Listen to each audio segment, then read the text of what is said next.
All right. Well, hello, everybody. Sorry we're running late tonight. I'm Jacob Winograd. I am the host of the Biblical Anarchy podcast at the Libertarian Christian Institute, part of our Christians for Liberty network. Very excited to kick off this new series that, if you guys didn't see it, made an announcement about this last week. But I'm here with a couple new buddies of mine, and we were brought together by this giant monolith, Provoked, how Washington started the new Cold War with Russia and the catastrophe in Ukraine by the one and only Scott Horton.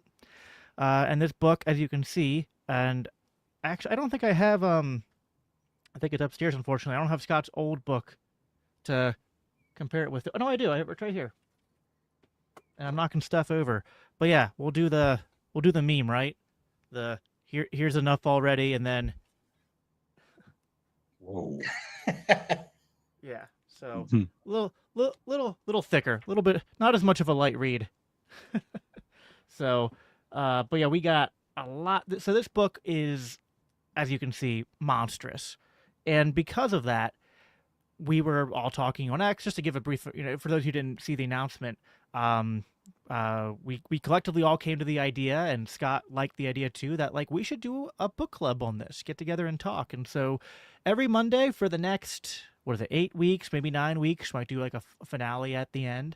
We're going to be going through this book section by section, roughly like 80 to 90 pages per section, and breaking it down, talking about different things from the different administrations, the different revolutions, different events and things that were going on in our country and in the world, Ukraine and Russia. There's so many things. It's wild, and just even this section alone. Honestly, what we're talking about tonight, brothers, we could do a whole series on just this section. That is what is crazy about it. I'm going to go ahead and let my two co-hosts here introduce themselves. Shaun's hiding out in a bunker because he has so many things to say tonight to just absolutely eviscerate the authorities, to absolutely eviscerate the regime, that he can't even show his face. He can't share his location. He is streaming some kind of like remote. He's hiding out like Bin Laden in some cave right now.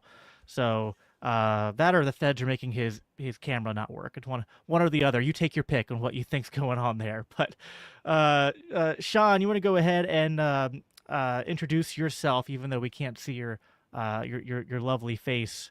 Go ahead and just give yourself a little introduction here and your thoughts on this first section, just as a kind of opening remark. Oh my God. So first off, I apologize that I am not on camera. I have no idea why the camera won't work. We just tried troubleshooting for almost the last half hour, which is why we are late. It is my fault. I'll eat this. It is totally on me. We can't figure it out. I have a brand new computer. I have the best internet money can buy. And here we are. You can't see me, but I hope you can hear me. And as far as the, can you guys hear me? Hello. Can you hear me? Yes. Awesome. We can hear you loud and clear. At least we are in. Okay, perfect. The feds can hide your face, but they cannot silence your voice, Shaun. I just hope they're not kicking my door in. I'm sure my 100-pound pity David Bowie would eat them, but it is what it is. But anyhow, if you guys can hear me, great. I am so sorry you can't see me, but it's one of those things where foreign policy is extremely important because number one, I come from a generation. I am in my mid 40s. I am a Gen Xer at the very tail end of Gen X, but I am a Gen Xer. And we were completely lied to on a very, very huge, I don't know what to even call it, a huge something that happened on September 11th, 2001. And it started from there. And it was based off lies and deceit and power and thirst for more. And now they're trying to do the same thing verbatim with this nonsense going on between Russia and Ukraine, trying to say that, hey, Russia's the big bad guy who just invaded this country for no reason whatsoever. They just decided to, we're just going to invade Ukraine because, well, we're the bigger, badder country. Well, they don't call this book Provoked for no reason, and we're fixing to point that out for you guys. I am Shaun Collins, the guy with a lot to say. I rock the #1 Liberty podcast in Detroit. Buds in Reality. You can find me anywhere, literally anywhere on all major platforms. And from that, let's give it to Mark. Introduce yourself, homie. John, I wish we could afford the little shadow outline of your head so we could just see it. So Like and then we he's could one of those change your voice. people. We need to give you that monster Yeah. voice, like I was going to the thing, and get a little backlight going. But welcome everybody. Welcome to Provoked. I'm Mark Poles, and this book is amazing, and it's the first thing that I've really delved into to this level, and I'm very excited to get started. So let's just do it, gentlemen. Ooh. All righty. We got a lot to say. My part's so deep, so I'm going to keep mine short at the beginning. Yeah, I know. I agree. Before we get out, so I'll get to. I think I'm kicking us off. Although we'll try to keep it conversational. I don't want to rant for 15, 20 minutes. So I'll probably like bring some stuff up and then we'll kind of riff on it for a little bit. Before we get into it, I also wanted to just plug. Let me go over here quick and do a share screen. So to remind you guys that here at the end of the year, LCI, we're doing a little fundraiser because we have a generous challenge grant of up to $15K. So every dollar you give to the Libertarian Christian Institute, that dollar is matched. And that helps us to provide content like what we're producing tonight with my two co-hosts. And so if you are feeling generous and you want to, do some tax deductible donations this year, go to libertarianchristians.com/donate, and that can be doubled. And also, I'm going to click here. As you can see, this book club is kind of like a two for, right? So we got the streams we're doing every Monday, and if you want, you can also join a LCI book club that'll be going through the same exact sections that we're talking about each week. So that'll be on Thursday night, and we still have openings. We have a max of 15 slots. I think about half of them are taken so far. But yeah, so you'll be able to not only hear our live streams, but if you want to, you can join this, and then we can talk about it on Thursday nights as well. As you can see right here, week 1, we're going to be getting into now. We were reading from the very beginning, which was the unipolar moment up. And that was like when we pretty much went through the entirety of George Bush Sr., and then into the beginning of the Clinton administration and Clinton's Bosnian War. So we have a lot to talk about tonight.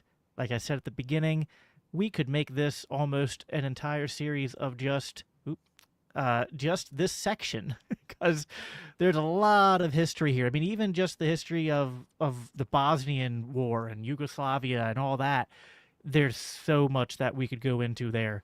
But we'll start at the beginning with the end of the Cold War. And I was born in 92, so I think you kind of alluded to this, Mark. We have like 3 different, actually, no, Shaun, you were the broad. You brought up your Gen X. Mark, are you Gen X, or what generation are you?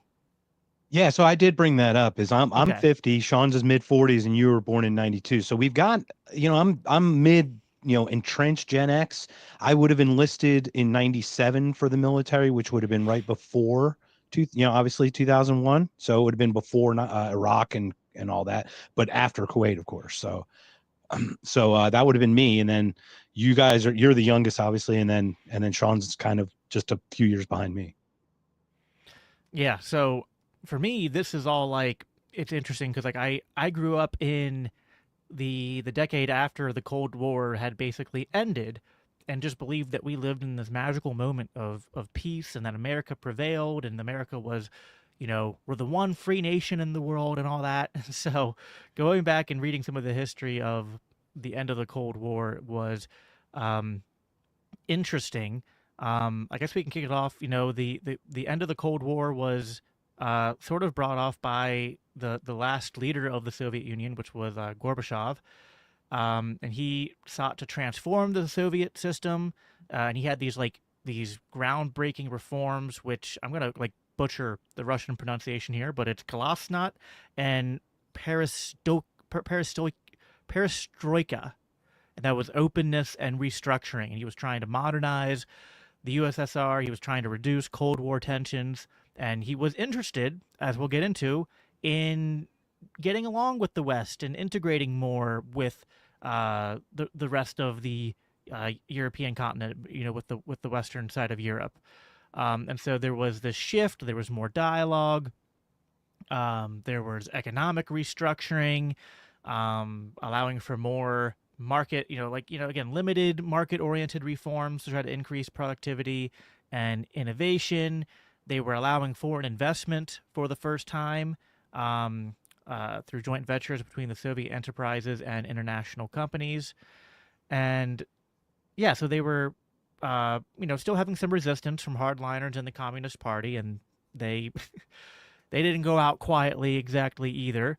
And despite these reforms, they were still undergoing a lot of inflation, worker shortages, a lot of unemployment, as they were trying to transition from a centrally planned system and at least something that was a hybrid, right? Not a perfect free market, but they were at least trying to do some stuff. And they were trying to combat corruption and secrecy by promoting transparency in their government. They were repealing things that had been taboo before, like you were allowed to talk about Stalin and his purges and his censorship. That was actually allowed to be talked about in the media, where that had been completely suppressed before. There were social reforms. There's a lot of that, and yeah, just that there were other like non-communist political groups that were allowed to be part of this kind of like burgeoning democracy. So I don't know, like setting the stage of like what's going on in Russia, I think is important. Like it's you don't want to oversell it. Like it wasn't like suddenly, it wasn't uh, without its problems.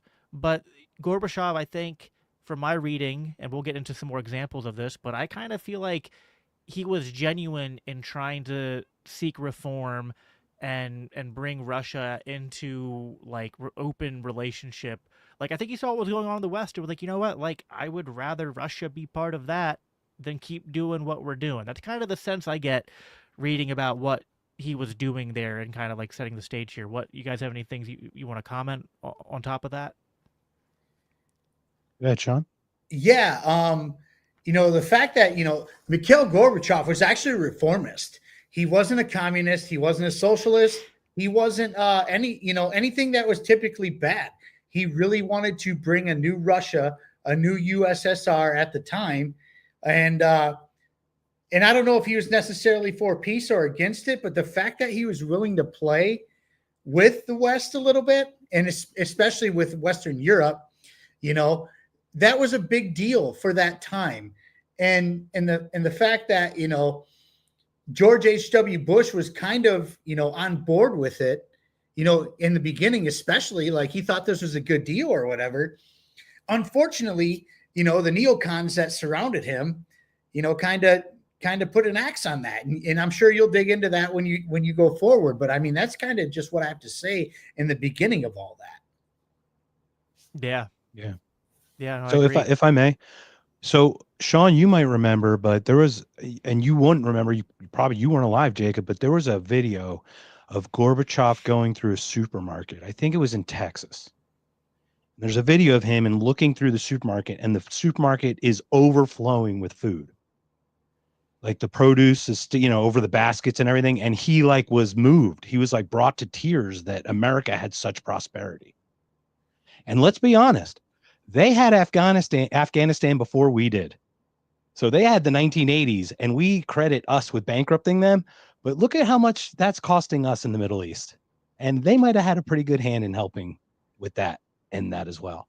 So the collapse of the wall for me was very special because my mom escaped East Germany in 1953. So I have a very close tie with Germany, communism, how Germany and Russia hate each other. I mean, just the animosity and everything. So please continue with your story. But that I just remember those two things. Gorbachev like actually moved to tears at the prosperity of America. And I think that's when he realizes we need to stop doing what we're doing because it's not working. Right. Yeah. I mean, and there's like, as much as we as, anti-interventionist libertarian anarchists, we're typically going to think the worst of any government leader, right? And of any nation state.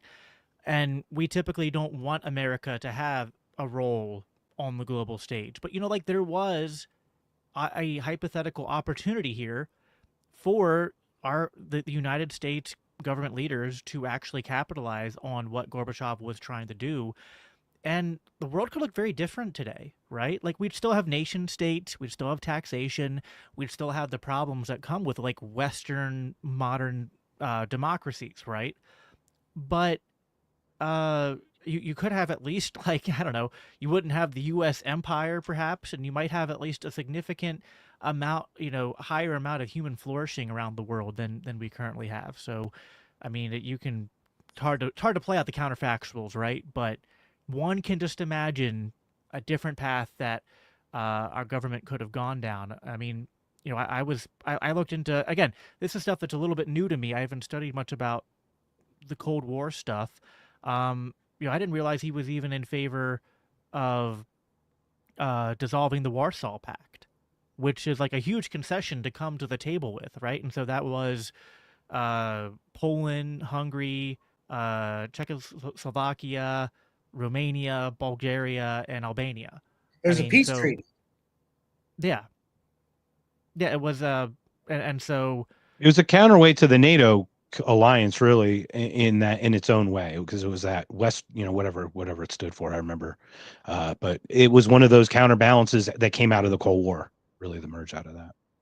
Yeah. Yep. He had pushed arms reductions treaties, including the Intermediate Range Nuclear Forces, the INF. That's the INF treaty in 1987, which eliminated an entire category of nuclear weapons. So there's a lot there. But despite all of this like outreach to the West, the proposals in Washington were met with skepticism. Scott goes into his book how when I don't know how to pronounce this guy's name, but Wyrick, when he was like talking to Bush about this stuff, Condoleezza Rice just came in. And anyone who's a long time, anti-war interventionist knows that name, right? And so she comes in and surprise, dismisses this idea of, collaboration between Russia and the Western powers. And instead, we're going to get into a pattern of exploitation. I like this quote from the book. I have it here in my notes. The debate was not over whether the U.S. Would remain in Europe, but rather the degree of cooperation with the new post-Soviet Russia. Any form of a unified northern military alliance or partnership with Moscow would have brought its own dangers, but that possibility was not taken much more seriously than the idea of just coming home. Worse, successive U.S. administrations, beginning with H.W. Bush, showed an avowed lack of concern over how Russians viewed the expansion of the Western alliance into spheres which where theirs used to be, while leaving them on the outside and possibly still the object of its intentions. And I thought that was interesting because, like, there's some, like, I was reading some of the primary sources that Scott cites, and some of them were, like, trying to give, like, listen, maybe this was a mistake, but, like, maybe you can try to justify some skepticism from, Western governments to be like, I don't know if we really trust them. It's like, okay, but, like, that's both ways, right? Like Gorbachev is taking a risk by saying, I want to trust you. And it's like, but we don't know. Like, he's like, I want to trust you, but also like, I'm a little concerned. Like, we don't want to just like completely roll over and suddenly like, you expand your military alliance. And now it's like, you don't want to be dominated by us and we don't want to be dominated by you. No one wants to be ruled or dominated by a foreign empire or foreign military alliance. So I thought that was an interesting way to kind of set the stage here. And then Scott goes into these opening arguments, which I think are really important about, were there promises to not expand NATO? Because that is a lot of what you hear in the media, right, is that there were no promises. There was no formally signed agreement or treaty. But the first point he goes into is debunking that by going into and citing actual political science experts on why it's actually very common between nations, between governments, for there to be informal agreements used as, common tools of negotiation and people taking each other at their word. Throughout the Cold War, there were various handshake agreements. One example he cites is John F. Kennedy's promise to remove the Jupiter missiles from Turkey and Italy in exchange for the USSR withdrawing its missiles from Cuba during the 1962 missile crisis. and that deal was secret, right? It wasn't even officially documented, but both sides honored it, and it diffused one of the Cold War's tensest moments. And so, like right out the gate, which and I don't know, like it just seems to me actually kind of intuitive, right? Like, yeah, there are treaties and stuff, but it's not like every decision and every agreement the governments make with each other is like they get together and sign a 100-page document to make it so. Especially when you're like, especially like if you're in war and you're in like, or if you're even a Cold War, if you're like have hostile relations and whatnot, like it's one thing.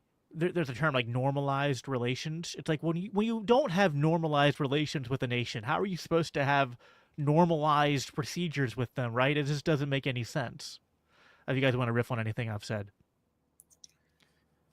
I want to add into a little bit of that because, they made a lot of handshake deals during World War II too, as well. Like they, that this was not an uncommon theme, especially, way back when, these things just kind of happened. And so, those handshake deals should be taken at face value at their word because they had been happening for decades before that. Just like you had mentioned with the Cuban Missile Crisis. Like the Cuban Missile Crisis is crazy because and I believe it was Dave Smith who pointed it out. That the Cuban Missile Crisis was the United States like hard stop. Like if you're gonna do this, we're gonna do something to you, which is kind of where Russia is at with Ukraine right now. If you're gonna do this with Ukraine, we're gonna do the thing. And that, that's where we're at in this conflict at the moment. But the fact is that these handshake deals have been made since World War II.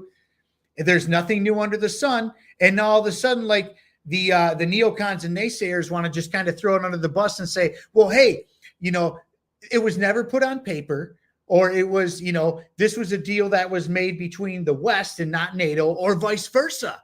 They play, it's always moving the goalposts. That's one thing about this book is it's always moving the goalposts when Russia was really genuinely trying to play in the game. Yeah, I think Russia was very much involved and very interested in changing and just getting away from what wasn't working. They realized it was broken. The system had failed. They were broke. They were bankrupt. It was over. The experiment of communism had clearly failed in the way they had done it, and it was time for a change. And they were so open to the change. I remember how initially open-armed, and we use the Treaty of Versailles as an example of what really drove World War II was how poorly and how embarrassingly we treated Germany coming out of World War I, and how embarrassed and how absolutely we just humiliated them in every possible way and just stood on their throat. And that's not what Bush one did. He was used to the communism of Russia. Like I think he wanted the Soviet kind of the way it was because he was a CIA guy back in the day. So he knows how to handle a very stable nation that is a bipolar power, right?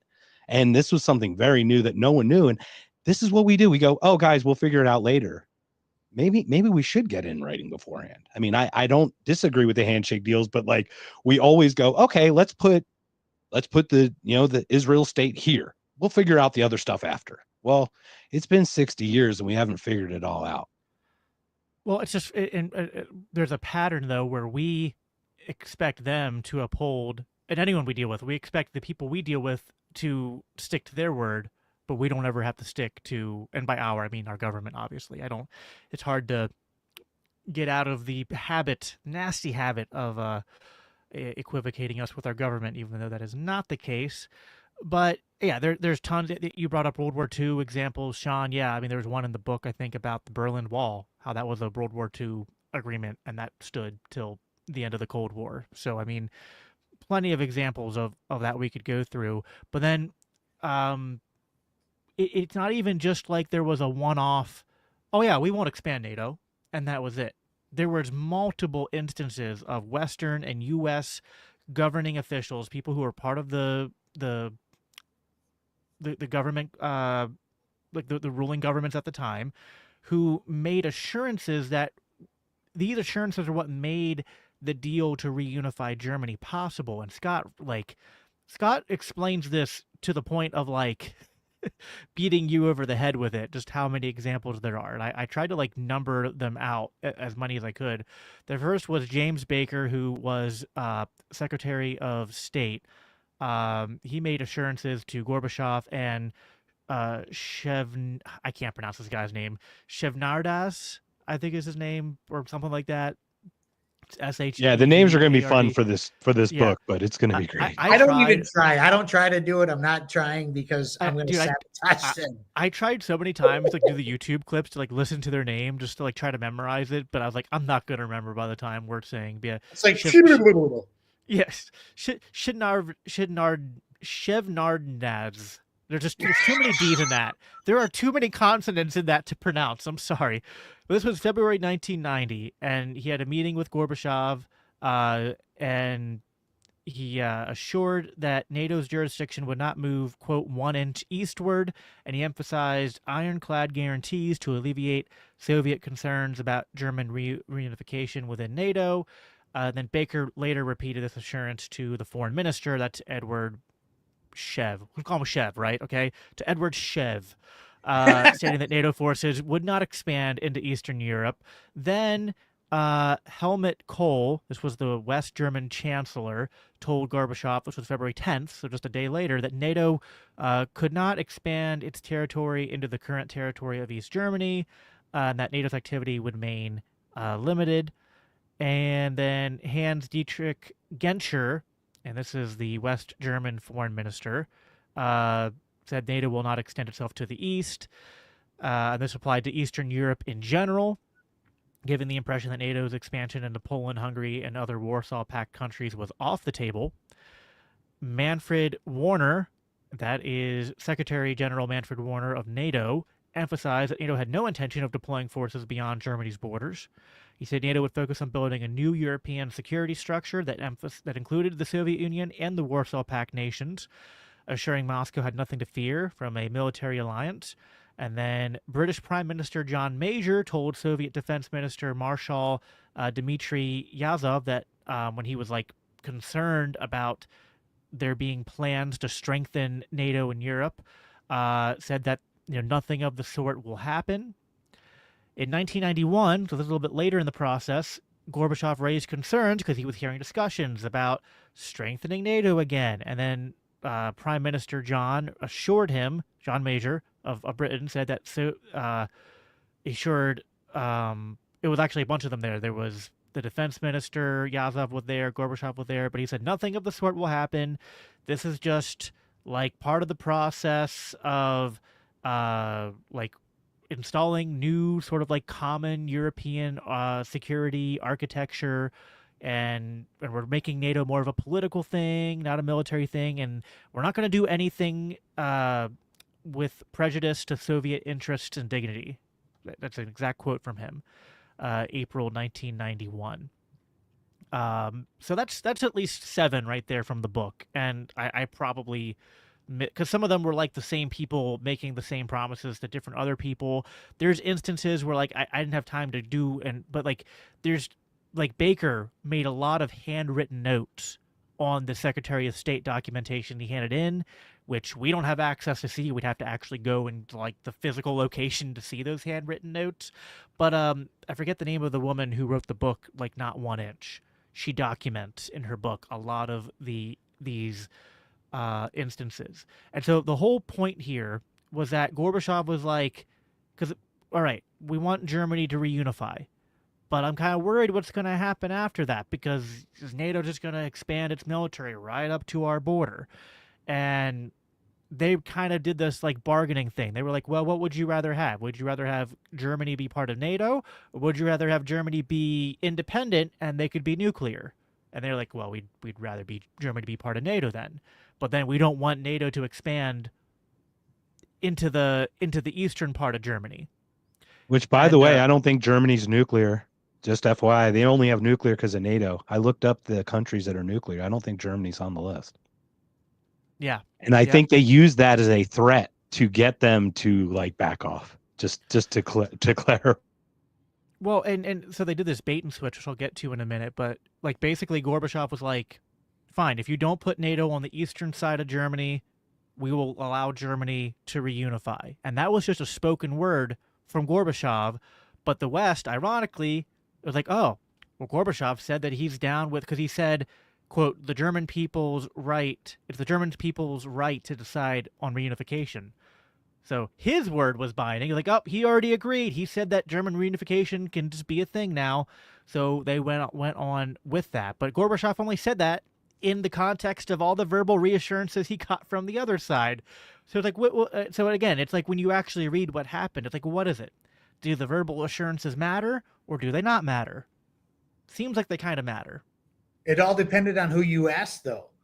It always depended on who you asked, which is insane to me because, when deals are made, they're deals. You make a handshake. That's what it is. You're a man of your word. I mean, Mark and I come from a time, and I would hope you do too, but a man of his word is a man of his word. And when you shake somebody's hand and you look them in the eyes, you meant it. That meant something. Believe it or not, a handshake and a look in the eye meant something at some point in this world. It truly did. And it happened many times within our governments. It happened many times within superpowers and making deals and businesses and stuff like that. And so the fact is that once again, they were moving the goalposts by saying like, hey, well, maybe NATO made the deal, or maybe it was just the West who made the deal. It was always somebody else who made the deal in order for them to move the goalpost. Like for instance, when the Berlin Wall came down, it was supposed to be not another inch to the east, and in the beginning it was, okay, the Berlin Wall comes down. NATO is not going to come to the east, but well, we all know what happened. You know what I mean? I don't want to spoil your stuff or anything like that, but right away there was a bait and switch, because then like when Baker went back with this like, oh well, like yeah, German reunification, but NATO can't go to the east. They were like, well, how can it be one country and part of NATO, but NATO can't go to one side of the country? That doesn't make any sense. And so then they had to like already kind of like, all right, fine, well, we'll put them in there, but we're not gonna. It'll be like a partial NATO presence in the east, but like we'll have restrictions on what kind of things can be there. But like there was this, there was like a dual strategy going on, and so where did I'm trying to find this quote. So I got this excerpt from Joshua Itzkowitz Schifrinson. This is the names here, man. So this is one of the Scott's footnotes. This is footnote 125. Deal or no deal, the end of the Cold War and the U.S. offer to limit NATO expansion. And I think this is the right quote, right? So I'm going to read through this very quickly and end on this section. But this is just a really good breakdown, I think. The false promise of accommodation, the United States effort to maximize its influence, the Bush administration's general strategy for what it thought the United States should do in response to the collapse of the Soviet power. It did not reflect a fully articulated plan of action, though. So yeah, they had a general strategy but not an articulated plan. So put simply, the U.S. policymakers intended that the results of German reunification would give the United States a free hand by consolidating a reunified Germany, the great prize of the Cold War Europe, within NATO, and blocking any deal that would foreclose American options in Europe's new strategic landscape. As Bush observed when meeting West German leadership at Camp David on February 24th through 25th, 1990, he said, quote, "The Soviets are not in a position to dictate Germany's relationship with NATO. What worries me is talk that Germany must not stay in NATO. To hell with that. We prevailed and they didn't. We can't let the Soviets clutch victory from the jaws of defeat." Contrary to what U.S. officials told their Soviet interlocutors, the Bush administration privately looked to use the collapse of the Soviet power in Central and Eastern Europe to enhance U.S. preeminence on the continent. even before meeting the West German leadership at Camp David in February, Baker was ebullient over the prospect of reunifying Germany within NATO, noting on the margins of his briefing paper that relative to the concessions of the United States and West Germany, um, that they would have to offer. He said, quote, "You haven't seen a leveraged buyout until you've seen this one," unquote. The key to this end, as the paper elaborated, was structuring the diplomatic process to create the appearance of U.S. attentiveness to Soviet interests, but actually avoiding a Soviet veto and giving Gorbachev a little real control over the terms of German reunification, but the objective was to ensure Soviet acquiescence to a reunified Germany within NATO and thus ensure and maintain U.S. involvement in Europe through the alliance. And so basically, like right here, it's just kind of like there, and he goes on to continue quoting like Scott does, and Scott quotes some of the same things, but the whole here, it's duplicitous.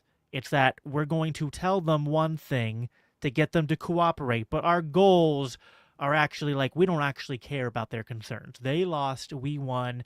It's time for the unipolar moment. It's time for American preeminence, and German reunification was step one to that plan, to expand NATO. And that thing ends by saying that like they had a private conversation to be like so Congress voted initially against, lawmakers voted against expanding NATO, but all the top guys like James Baker, Dick Cheney was also there. He was the Secretary of Defense. They were all just like, well, we're not doing it now, but it's not off the table. So we told them one thing, but privately, yeah, we all know that, if these countries want us to go there, then, we're going to do that, right? So anyway, there is so much more I could do on just this opening stuff. I want to then do 5 minutes on the opening of Bosnia. But was there anything on that you guys wanted to comment on? Just the extent of American deception. Well, I personally think that where America excelled is that somehow Russia got Yeltsin, and I think he just liked to drink. And I think it wasn't Gorbachev, and it wasn't after Gorbachev, but it was Yeltsin's time where they found this weird way that he was trying to hold on to popularity, but then he was a drunk and he just was all words and placation. So like America would tell him something and he'd run back to the Russians like it was like gospel to try to quell their fears or whatever. But I don't think he knew what he was getting himself into, to be honest. Oh, Boris. Oh, Boris. Oh, Boris. Well, Boris and Natasha, at least the squirrel, moose and squirrel. I actually have a story about Boris when I get to my section about what you just said. So, it all ties in, I swear. All right. Well, now I have 5 minutes to explain the entire Bosnian War. Good luck. So, I think actually that, so I went back to help me with this section, listened to an episode of Scott Horton's show with, and I forget, what was this guy's name? Do I have it up here still? Is it Kit Clarenberg or? Yes, Kit Clarenberg. And they I'm went psychic, into some friend, of the I told history. you. They actually went back into the history before even what Scott gets to in the book, which just helped me to recontextualize everything. But basically, it was like the breakup of Yugoslavia, which Bosnia was like right in the middle of, was kind of like the testing ground for the new American empire. The testing ground of all of the interventions that came after, of Kosovo and Afghanistan and Iraq and Syria, all of them. This was like the testing ground. And they kind of did like a bunch of different things, and it didn't make any sense. And like, I think the most important theme I saw, because we don't have time to like go step by step through this, but I think the most important thing here was that you saw the precedent of America deciding here's where the lines are, right? Because they were okay with Yugoslavia breaking up, they were like, oh yeah, self-determination, like, democracy. Oh, but only according to what we say. Like, here's where the borders are. Bosnia declares independence. They're okay. It doesn't matter about these other ethnic minority groups who feel like they're not being represented right. they have to stay where they are. That, of course, has no bearing on the current conflict between Russia and Ukraine, right? No bearing at all. None, none whatsoever. Or none Syria that whatsoever. we're going to probably get into during our portion, right? Like, come on. Don't worry, I'm gonna help you out with Bosnia at the end. Don't worry, that's like a lot of my section too. Yeah, but yeah, I think that's a big part of that section there was just that America was testing out sort of like what they wanted to enact in the rest of Europe and the Middle East in Yugoslavia after the breakup. What's funny is that when you look at the history of that region beforehand, it was actually like these different groups got along pretty well, actually, despite what despite what some people might think. And yeah, I don't even know how to get into. There is so much here to get into. If I was going to go into more detail, I guess Feel free to sprinkle in when we start talking later too, because I mean, it's all interconnected. It really is. So. Yeah, I was gonna say maybe we'll go to the next speaker and some of the things I have here because I have like a whole page of notes for this section too. But I think yeah. So who's next? Is that you, Mark, or is that Shaun? I forget. That would be me actually, but I will add something to the Bosnia thing. And once again, friends, I am very sorry about my camera. I really don't know what's going on with it. It's just not working. And we tried for a half hour, but we had to get to business. So here we are. You get no face but a voice, which I have a voice for radio, or a face for radio anyways. So it's better for you guys, I'm just going to say. But, when it comes to Bosnia, so the whole Yugoslavia thing, all of that, I have a good personal friend that I went to high school with who actually is from Yugoslavia and was there during all of that. And has pictures of himself as a little boy carrying around an AK-47, to defend the den at a certain point. But, the fact is that, what is AZ ANCAP says, if you need someone with a camera next time, let me know. Dude, I have a camera. It's just being stupid. I'm so sorry. But anyhow, the thing about Bosnia was it was too many chiefs and not enough Indians is what it was. There was multiple different religions. There was multiple different regimes. And it just kind of happened. It was just one of those things where they were bound to split. They were bound to have a fight. And that was that. And the fact that NATO came in was one of the biggest no-nos they could have done, because that was a breach of the deal that they made with the Russians, but I digress. I don't want to delve too much into that, but that being said, exit H.W. Bush, you kind of covered a lot of H.W. Bush, and there wasn't much more from his section to my section to Bill Clinton. So I'm going to kind of skip over some of that because, and I'm going to mention real quick, one important point on the Bosnia War is that we sent Mujahideen fighters in there, which yes, and the CIA. Well, actually, it was before this. I guess it was the what did they call it? I can't remember the name of what the group was back then. It was because this was pre-CIA, I think. It was the Afghan. It was actually the Afghan Arabs, really, that came from the Afghan war in Russia that we flew up. But yeah, it's just like we were. I'll get to it. I know. Yeah, you'll get to it. You'll get to it all. We're good. Go ahead, Shaun. But I'm going to start my section with some reading just to give you a little bit of education. I'm going to start with this. The PFP, the Partnership for Peace. This is important. The Partnership for Peace is a North Atlantic Treaty Organization, NATO, program aimed at creating trust and cooperation between member states of NATO and other states, mostly in Europe, including post-Soviet states. 18 are members. The program contains 6 areas of cooperation, which aims to build relationships with partners through military cooperation on training, exercises, disaster planning, and response, science and environmental issues, professionalization, policy planning, relations with civilian government during policy negotiations in the 1990s. A primary controversy regarding the PFP was its ability to be interpreted as a program that is a stepping stone into joining NATO with full Article 5 guarantees. Now, let me break this down for you and make it very easy for you in layman's terms. That is purgatory to get into NATO. That's the best way I can explain it. It is a place where your country can get into this PFP, and if you're a good little boy and you do what you're told, then you can probably join NATO, just maybe, but there's no guarantees either. And the best way I can explain it is a purgatory. What do you think, Jacob?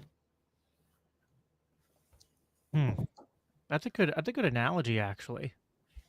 You're just kind of like, it's like, yeah, because I mean, even going back to what my section, I think Baker said something similar about Siska, that like Siska and the Partnership for Peace Work, these were just going to be like, yeah, like the sort of like, we're getting you ready for NATO membership, but the focus was always NATO. It was never all these other things. Like they were actually never going to build these things up as sort of like the permanent part of European architecture or building peace with Russia. And Russia tried to adapt to that many times, including several times Gorbachev and others saying, fine, how about we join NATO, right? but that was never on the table. And really, in theory, like the whole time was, like I'm going to keep saying this as well. You're never going to stop hearing me say it. It was always about moving the goalpost. Always. It was about global dominance rather than protection of European countries. And that's all it was. It's just really what it was. And now I'm going to do a little bit more reading, but I'm going to do it from the book, actually. And I need you guys to really pay attention to this and let it stick into your brain, especially for the whole rest of this 8 or 9 weeks that we're doing this. And this is a part of the book in the HW section called A Problem Called Ukraine, Communist Legacy. Future tensions in Ukraine were presaged by a short verbal conflict between Kiev and Moscow after they declared full independence from the USSR. As Professor Vladislav Zubuk recounted, despite the fact that it was Russian President Boris Yeltsin who engineered the final breakup of the USSR at the meeting in Belovezh, Belarus, he had thought Russia and Ukraine would sign some kind of new confederation deal.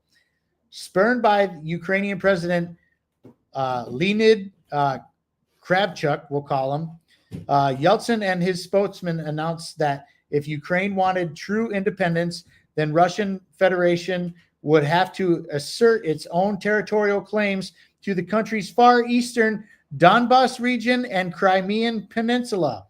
After a Ukrainian journalist called this a continuation of communist imperialism, the press secretary declared, "You do not want to live with Russia in a union?" ? This is a communist legacy for you? ? Then go, but return Crimea and Donbas to us, because they became a part of Ukraine because of the communist legacy. For the next few weeks, it looked like there might be a war. Finally, it was decided that Russia's new political and economic relationship with the West was more important, and that the conflict would put the new working relationship in jeopardy. Yeltsin believed Russia would have enough influence in Ukraine that it would not be a problem, so they put it off. Okay? And then it never came up again. It never came up again. Right, exactly. And this book is only 100 pages long. Wait, right. What happened to They Live Happily Ever After? That part hasn't happened? This is the craziest part. Now, I really want you guys to like stick that in your mind, because that really sticks out to me. That part of the book in general is like, whoa, okay? Now, in comes Bill Clinton. Bill Clinton could have been like the guy who really made a deal and like made it work and stuff like that.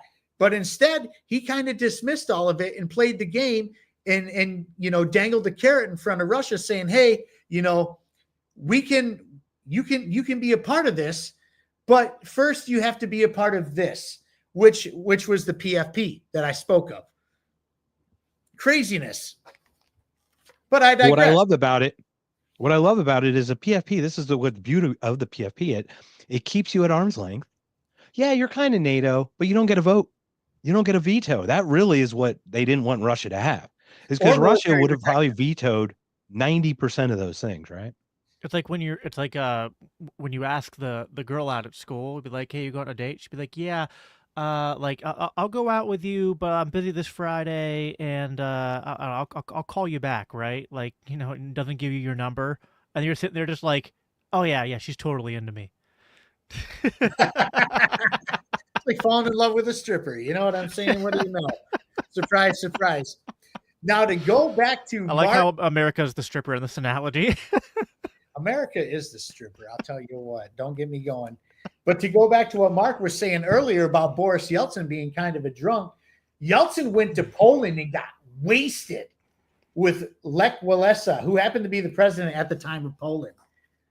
They got hammered together, and the president of Poland kind of said, "Hey, Poland joining NATO is a great idea," and stuff like that, and he kind of got him to believe it. And so, he goes home and then he sobers up and he's like, "What the hell did I do? What's going on?" And Boris told the State Department about the promises made by H.W. Bush, which they replied with, "That was never a part of the 1990 treaty." That was their answer to him. So because it wasn't in writing, like I kind of brought up earlier, we got to bring up the in writing thing a bunch. It doesn't count, right? This is what the State Department is telling Boris Yeltsin.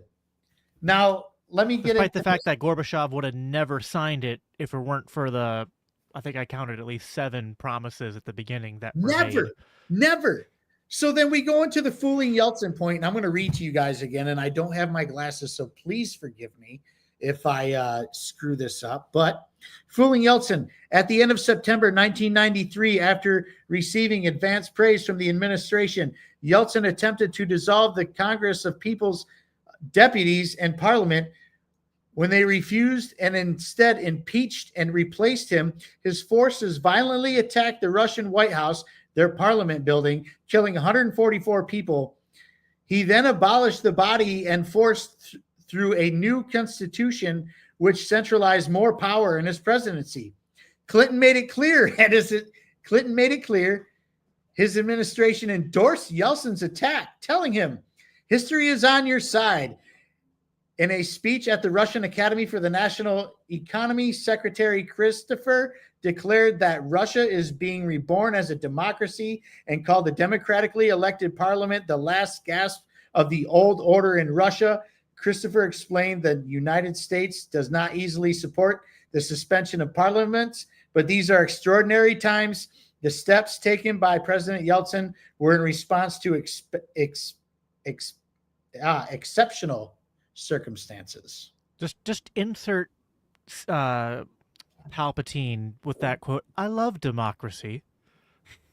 So nothing to see here. Everything's fine, right? Everything's fine. Hey, It's like Americans want to destabilize everything. They're just like, let it all burn. As long as we're not burning, as long as everybody else is burning, we're good. So then Russia joins the PFP because they think it's going to be this wonderful thing and it's going to be their gateway to NATO. And what the hell does Bill Clinton do from there on out? He gets up in front of a bunch of people and says, "Hey, we will be expanding NATO." Wow. Isn't that something? Wow. But hey, everything's fine, right? I mean, the Russians, they've only been trying to play ball this whole time and continuously get bent over. They don't even spit on it before the United States and or NATO do what they're going to do to them. But hey, whatever, I guess. So then a Pentagon for peace. Let's go to that section. Wesley Clark, Joint Staff General, really wanted to get Russia into the PFP and get that lifted off. But guess what happened? The Hawk said, "Absolutely not. We're not doing it. We're not playing it. It's not happening. That's what it is. And that's that." Wow. I'm sure everything's fine. Everything's still great here, right? This is hunky-dory. We are in a great situation with Russia. And then Wesley Clark started making up his talking points about how the weapons are actually helping Americans and paying for us and making us prosperous. That's when he started his talking points. Wow, which is crazy. Surprise, surprise that, people, in the military industrial complex and defense contractors are saying, hey, these are good things because it's making America more prosperous and our economy do well. I don't think the economy was that great during that time, but hey, who am I? I'm just some podcaster out here, reading you guys some facts. Now, Clinton, who tried to pretend that he was going to, continue this lie that we were going to not expand NATO, saying, hey man, we're just gonna do the right thing and do the Russians well. But guess who got in his ear? Henry Kissinger. Surprise, surprise. Henry Kissinger, one of the biggest hawks in our time, says, hey man, stop playing games, be honest, and tell them we are expanding NATO. Be honest. This is what Henry Kissinger is doing. This is insane. And meanwhile, in 1998, there is a huge Senate debate, right? A huge Senate debate by Daniel, oh my God, I'm going to sabotage his name. Moynihan. We're going to call him Daniel Moynihan, stating that if we continue to poke the bear with Russia and try to expand NATO, especially if they let Poland, Hungary, and the Czech Republic in there, this is going to be a disaster. You're going to enrage them, and we are going to have a big problem. Now, this is the funny part. This is where it gets real juicy, okay? The rebuttal is, oh, wait. Oh, my God, I have chicken scratch here, and it's hard to read. Oh, guess who was not having it, though? Accusing Moynihan of being a Stalin supporter. Guess who? Just take a wild guess who? Joe Biden. Joe Biden, who absolutely loves NATO. They even kind of break it down in the book for you. Joe Biden said, absolutely not. You're a Stalin sympathizer. You're a Stalin supporter. And if you're going to go about this way, you're a real bad guy. This was a debate that happened on the Senate floor. Now, let me read this to you, and then I'm going to pass it along in a minute, but let me get the right page going. Dividing Lines, page 51 of the book. President Clinton had said they would build and secure a new Europe, peaceful, democratic, and undivided at last. But he wasn't uniting Europe. He was redividing it. Ambassador Matlock warned that if they were to exclude Russia from the expanded alliance, it would be necessarily be against them. The last Cold War had ended more than 2 years before the final fall of the USSR, and now the USA was already on path to restarting it again. Former Secretary of State Kissinger, of course it's Kissinger, a strong proponent of expansion, admitted this was so in the writing of Los Angeles Times that the new members are seeking to participate in NATO, not to erase dividing lines, but to position themselves inside guaranteed territory by shifting existing NATO boundaries 300 miles to the east. What have they been telling people this entire time? What they were not going to do. Go to the east. But hey, 300 miles is no big deal, right? Anyways, I digress, and now I got to find my spot in the book. His Democratic counterpart, Brzezinski, also acknowledged that the delusion of shared global status with America made it difficult for the Moscow political elite to abandon the idea of a privileged geopolitical position for Russia, not only in the area of the former Soviet Union itself, but even in regard to the former Central European satellite. Eugene J. Carroll Jr., a retired Navy Rear Admiral and Deputy Director of Center for Defense Information, criticized advocates of NATO expansion, including Kissinger, in a 1997 essay in the Los Angeles Times, referring to Kissinger's acknowledgement that they were just moving the dividing line further east. Carroll wrote that this admission also provided a clear picture of Moscow's perception of a new NATO threat move closer to its borders. This picture also reveals that at its heart, NATO expansion is aimed at Russia. he referred to new Secretary of State Madeleine Albright's testimony to the Senate on the off chance that, in fact, Russia doesn't work out the way that we are hoping it will. NATO is there, adding, it may be safe to treat Russia as a prospective enemy today when it is helpless to prevent NATO expansion. But there is the longer term danger. A hardline anti-Western coalition will strengthen in Moscow and give priority to anti-NATO measures in the future. Guess what happened in 1999, ladies and gentlemen? Poland, Hungary, and the Czech Republic had entered NATO after the promises and handshakes were made for decades at this point that this would not happen. And now I'm going to pass it on to Mark. That's what I got. Oh, boy. All right, sir. Well, thank you for sharing that. Welcome, everybody. I have a fun time. Buckle up, because it's going to be a fun ride. To Shaun's point, the part about, oh, Ukraine doesn't want to play with Russia anymore. Well, then give us back what's Russia's, because you got that under Russia's watch. Like, that's literally the land over which they're fighting, right? So, who are we to know? All right, guys. So let's start with the part of Madeleine Albright, Miss Broach herself. She did an informal poll at the Council of Foreign Relations, and by a 2-to-1 margin, they opposed NATO expansion. But how did the Hawks win with such strong opposition? Does everyone remember the Eisenhower speech about the military-industrial complex?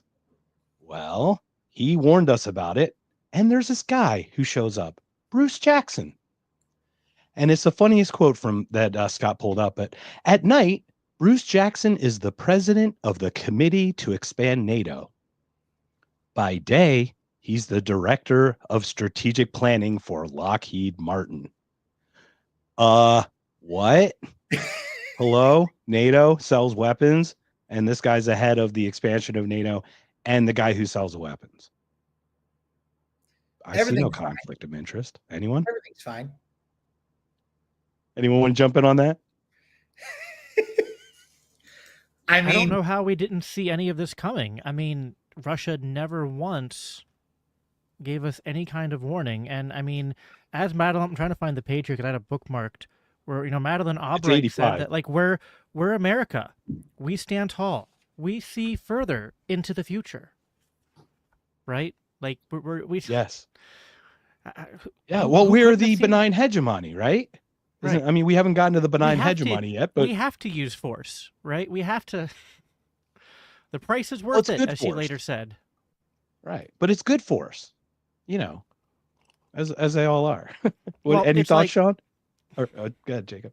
Well, I was just gonna say, like, it's just the hypocrisy of, like, we have to expand NATO because we need American influence over Europe, and then, like, well, like, oh, Russia doesn't have any fear. Why would they be upset with that? It's like, well, hold on. So you're saying if we weren't part of Europe, we weren't a controlling force, and Russia started doing the same thing, like, you would just be like, well, whatever. It doesn't matter that Russia's expanding their military alliance all the way across Europe, right? Or what if they went overseas? And, like, what if Russia was expanding a military alliance Central America up into Mexico? It'd just be like, oh, that's cool.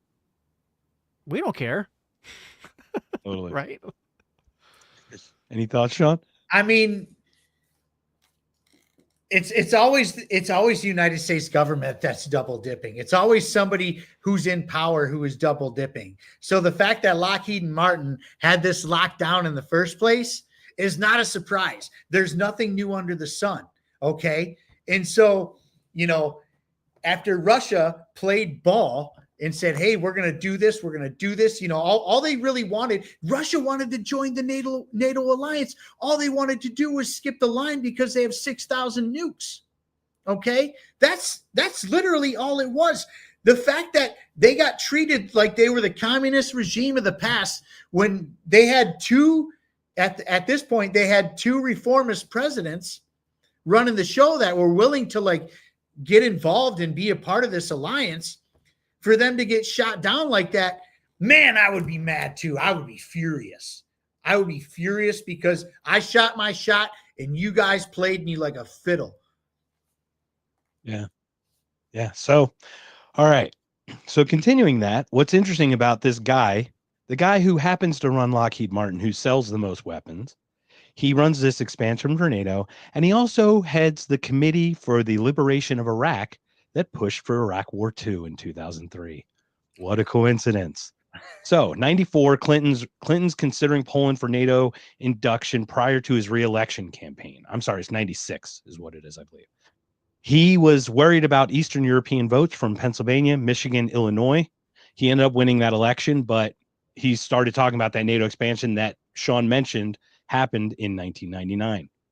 So here comes, in hindsight, Gorbachev, Yeltsin, they felt deceived about NATO's expansion during the fall of the Berlin Wall. We've all covered that pretty heavily there.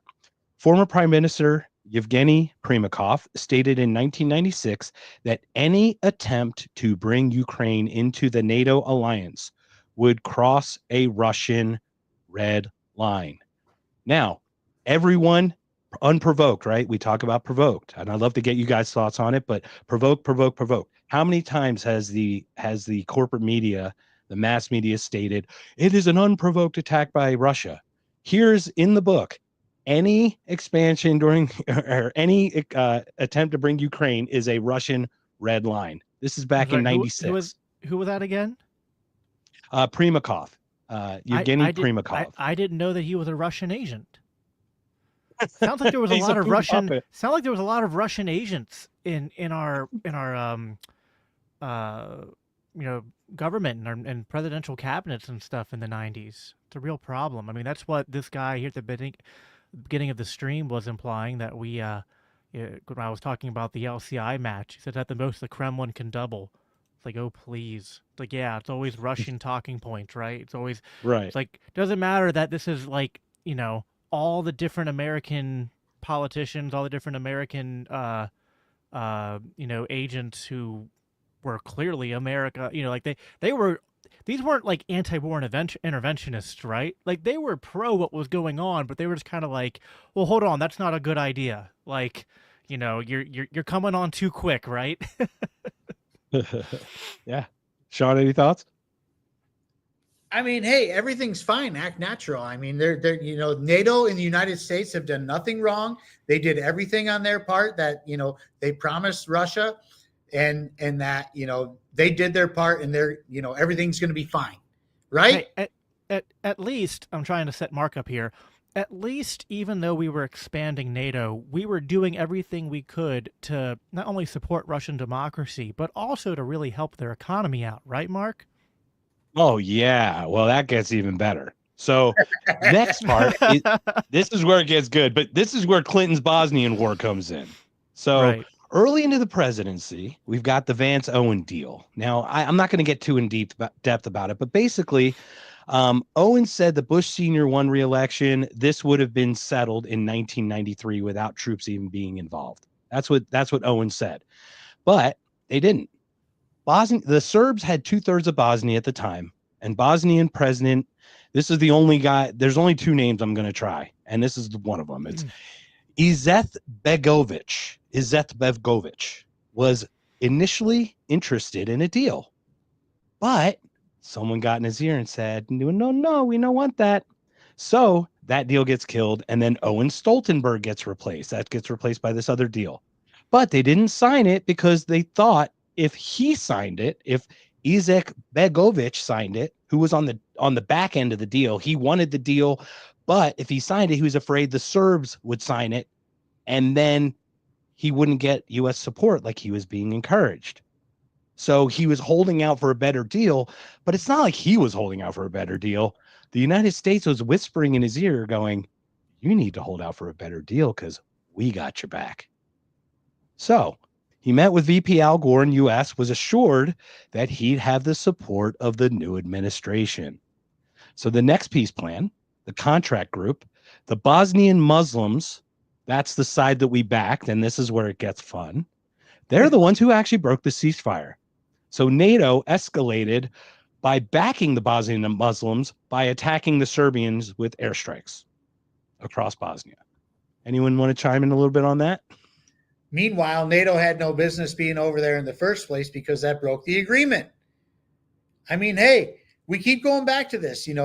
The agreement keeps getting broken over and over again by the same perpetrator, which is the United States and or NATO. But we can say the United States because who runs NATO? The U.S. does. Who funds 85+% of it? The U.S. does. So yes, the West is doing this.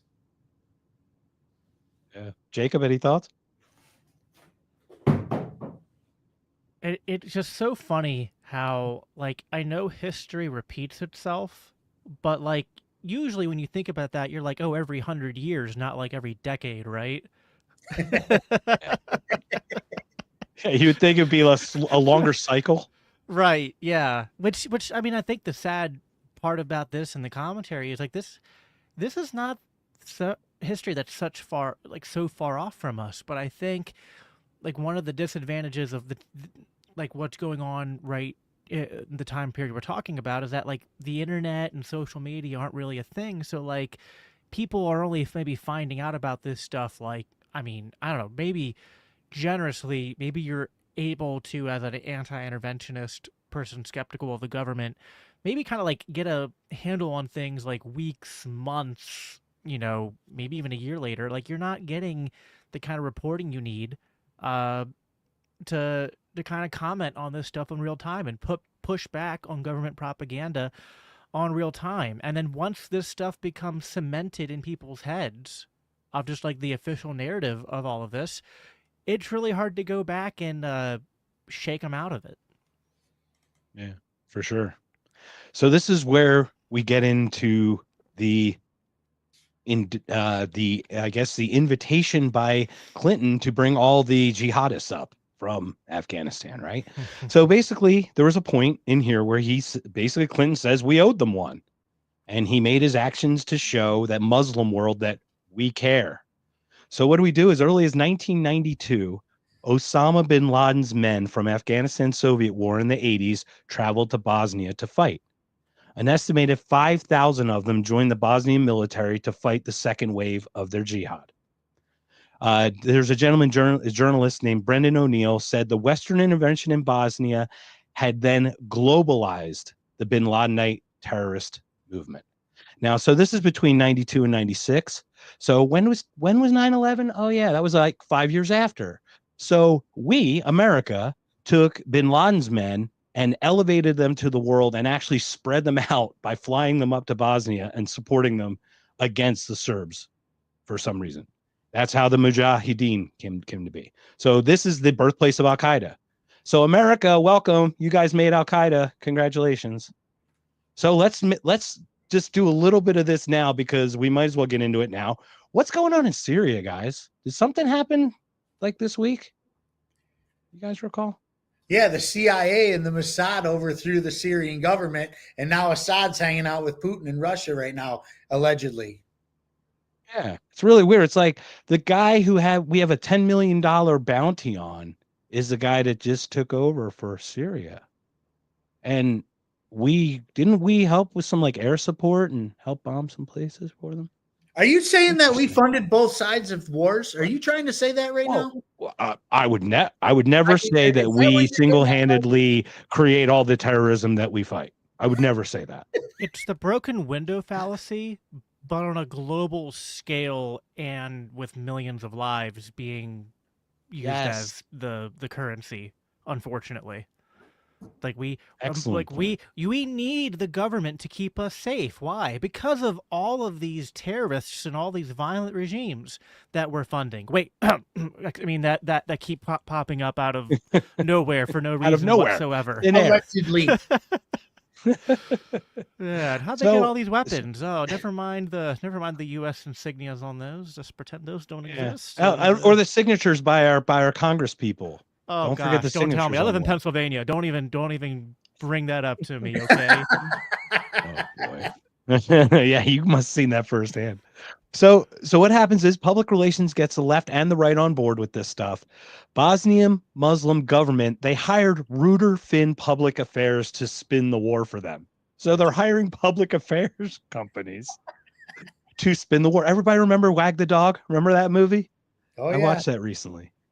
That one's actually really good to watch recently because it's very similar in how that is, and you know what happened. So we have another group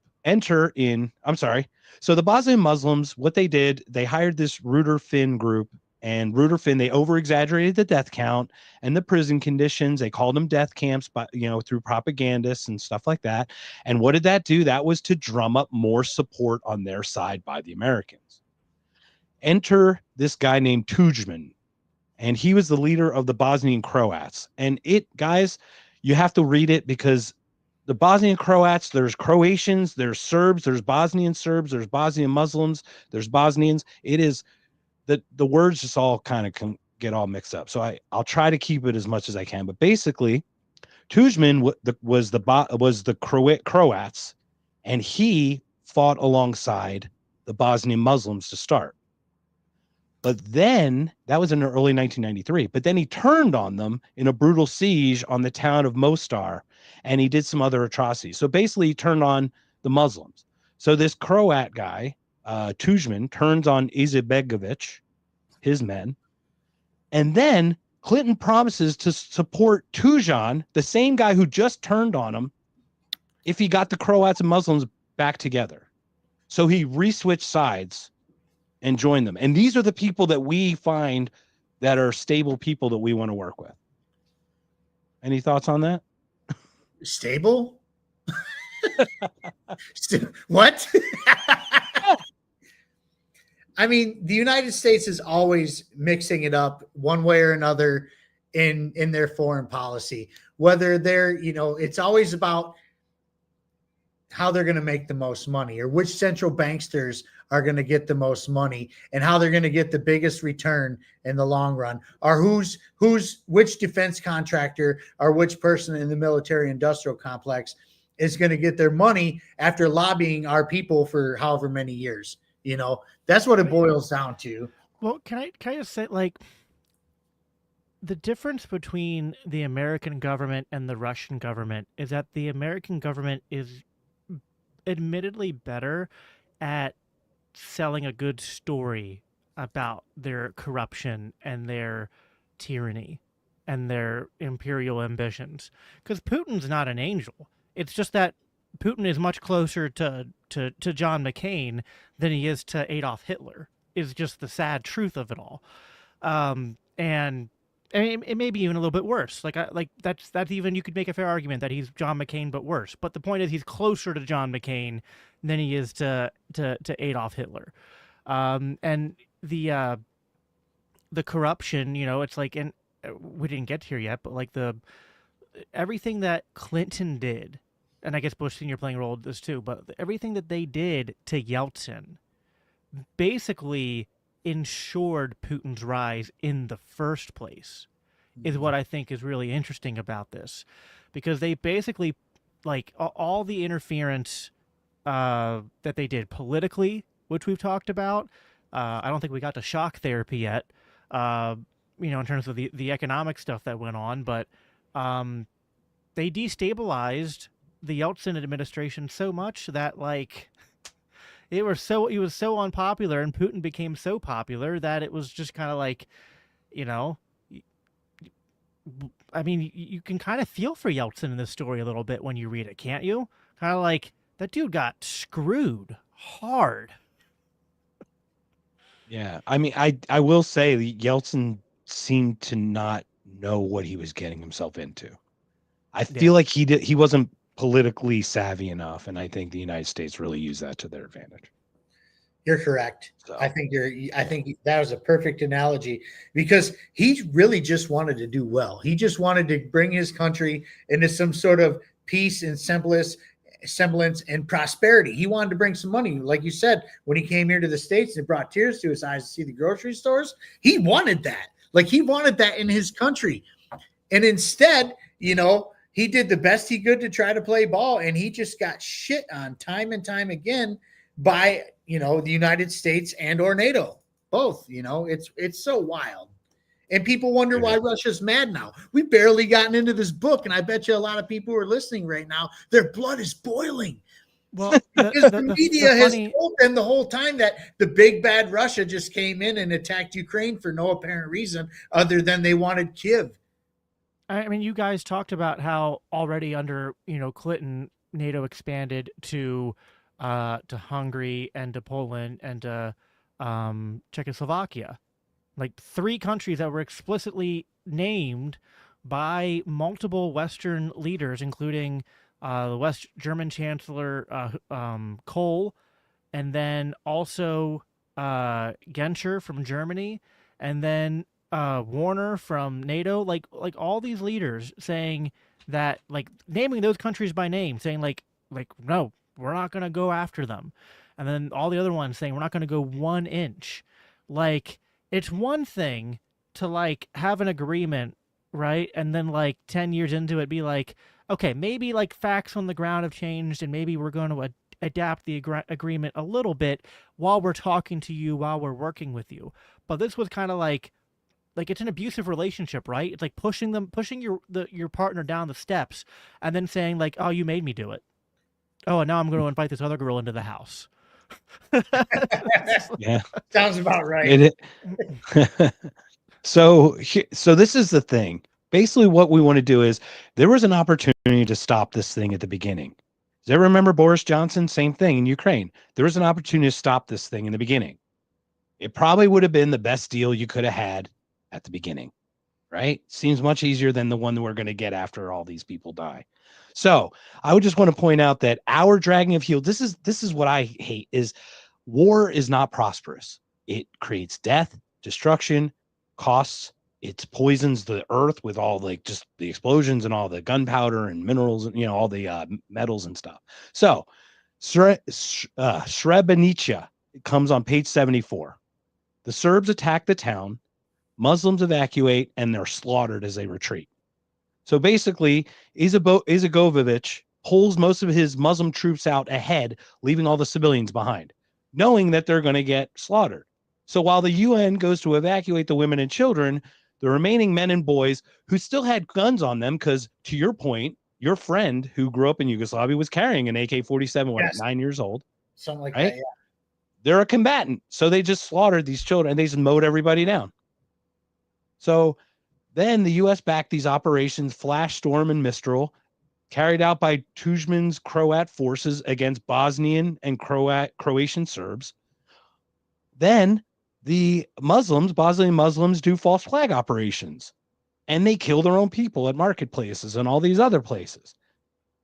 And then that is what's crazy. So we're finding that the tactics used by the people who don't have the means, Gaza, right? They do terrorist acts. They hurt their own people to get their means because they have no other way they don't have teeth. It's not like they have a military that can actually do force. So they create and hurt all their own people to try to get a voice in some way on the national stage. How does that seem practical in any way, gentlemen? It's not. It's not at all. It's absolutely vile. It's disgusting. And the fact that the U.S. has such a play in something that has their name isn't even, it has nothing to do with United States sovereignty, liberty, anything like that. It's about building an empire and global dominance. Like even in the early chapters where Jacob was, in his part of the book or whatever, like even the neocon think tanks like Bill Kristol, who really needs to be punched in the throat, by the way, sorry, not sorry. No violence. Well, no, Bill Kristol needs to be punched in the throat. It's defensive force at this point. No, yeah. But no, like people like him are literally out there saying, our leaders need to take this opportunity and make it theirs. And it is what it is type situation. People like him are saying that stuff. Not to mention, you have people like Margaret Thatcher. You brought up Boris Johnson, Boris Johnson, the new leader of Britain. Margaret Thatcher was a big part of this, which she was also a big part of Iraq and Kuwait in the early times during HW era. You know, she told George Bush, don't make us look bad, because Bush didn't want anything to do with that in Iraq and Kuwait either, because it was a turf war on land that wasn't necessarily claimed. And Bush was like, man, we're going to stay out of it. Margaret Thatcher walks in. No, don't make us look bad. Margaret Thatcher was not on board with the unification of Germany. She was on Gorbachev's side saying, hey, no, we don't necessarily want Germany to reunite here. You know, so where's Britain's play in all this? People leave Britain out of this all the time, but they are just as evil as the United States when it comes to Where do you think we learned it from? Well, I mean, hey, we learned our imperialistic ways from Britain. I mean, they were the imperialists from whom we broke. That's right.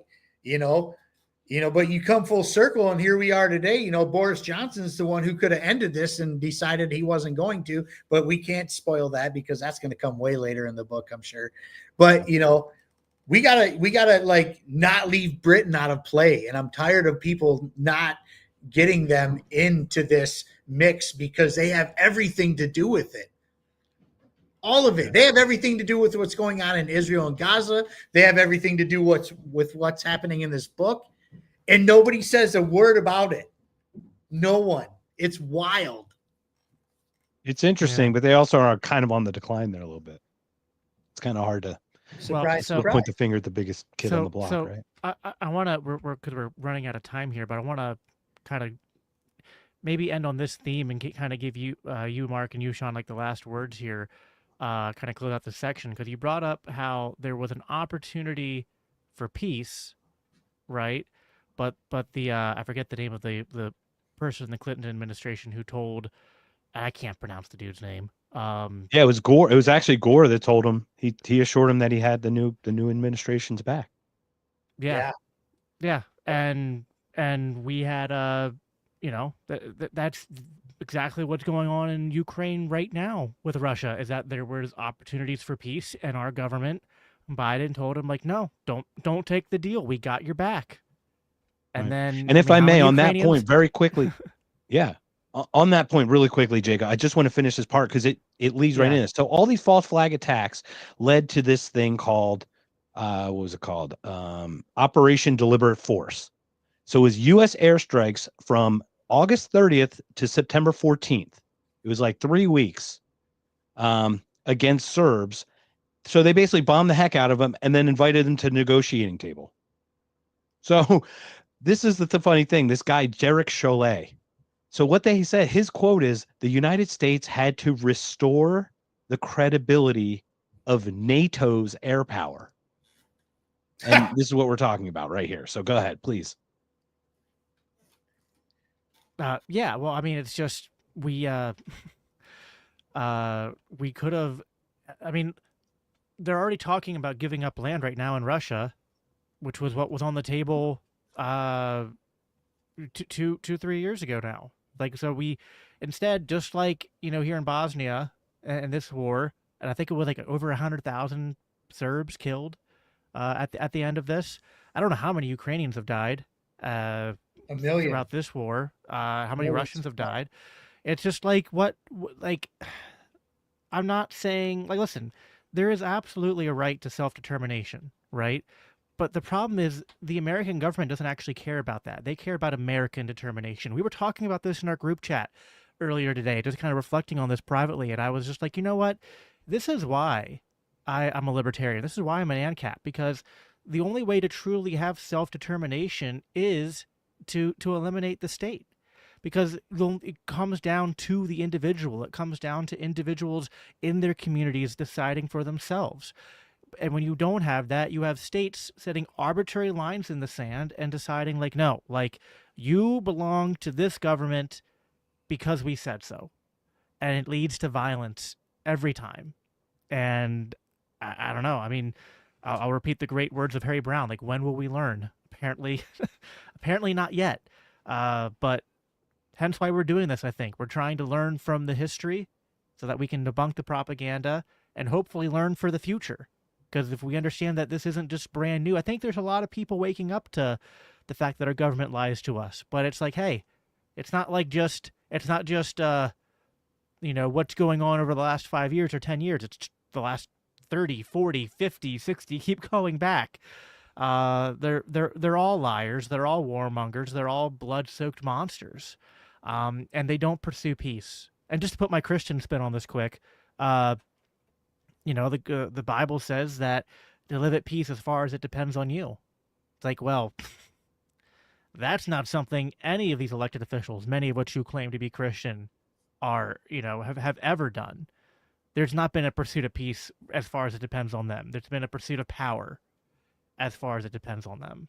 So, you guys got anything else that you wanted to comment on before we we started late and we're still over time a little bit here. I don't want to. Sorry, guys, that's too my short. fault. I'll eat the shit on that one. My bad. No worries. It's all good. To close the Bosnian thing, right? We're talking about this, so we could have solved it at the beginning. They pushed them to naught after multiple years, tens of thousands of lives, hundreds of thousands of people displaced. They settle on a 51-49 split, which is where they basically started in the beginning. Yep. So we end up where we start. That's what we're going to see in Ukraine, almost, other than more land lost, I think. But hold on. Remember we went to Afghanistan and kicked out the Taliban and then left in charge of the Taliban? I'm sensing a pattern here. Let's just put it this way. Anybody who we are funding through proxy, within 10 years, we will be at war with them. So come 2032, we will be bombing Ukraine. We will be leveling Ukraine because we did it to Saddam. We did it to Osama bin Laden and Gaddafi. There's nothing new under the sun. There is nothing new under the sun. There's my Bible. I remember Manuel Noriega getting taken by Bush back in the day. I remember all these other things. Funds for war through proxy and gives them weapons, they will be leveling within 10 years. History repeats itself, and we all know that one thing we learned from history is that we don't learn from history. Stop paying attention to the TV. Stop paying attention to the TV when it comes to foreign policy stuff. They're lying to you. Get on a podcast. Get on, I'm not saying, of course, listen to our podcast, but I'm saying get on a podcast for somebody who is an independent thinker, getting independent information. They're going to bring you the truth, honest and unmercifully, not these people who are just saying that, the United States is just helping Ukraine because Russia's bad. The United States is helping Ukraine because we overthrew their government in 2014. The United States is helping Ukraine because they have foreign interests. They made deals. Hunter Biden made deals with them. Joe Biden has deals with them. They were opening biolabs in there. Why do you think Russia's mad? Ukraine was the hard stop. That was the big no. And here we are today. It wasn't, it was, they kept saying, don't come no more east, don't come no more east. They kept coming. They got closer. Then it got into Ukraine. That was their hard stop. What do you think the United States would do if, well, like I said, with the Kennedy thing, the Cuban Missile Crisis, that was the hard stop. Absolutely agreed. We have a Monroe Doctrine, so can they. Boys, we're out of time. We will be doing at least 7 more of these, probably 8 more of these, and we'll probably do some bonus episodes throughout when we realize we need more than an hour and 15 minutes to talk about some of these subjects. And I promise to have my camera on next time. I'm sorry. That means. Oh, please don't do that to us. Everyone, yes, go listen to podcasts. Also, go get yourself a copy of Provoked. Yes. Washington started the new Cold War with Russia and the catastrophe in Ukraine. Wherever you're watching right now, make sure you are subscribed not only to my channel, but go check out Buds in Reality, which is Shaun's, and Knocked Conscious Podcast, which is Mark's channel. Check out the Libertarian Christian Institute. Give this video a thumbs up wherever you're watching it. Share it around so more people can see and more people hear about the stuff we've talked about tonight. And with that, we'll be back again next week at this time with our first guest, Kyle Anzalone of the Libertarian Institute.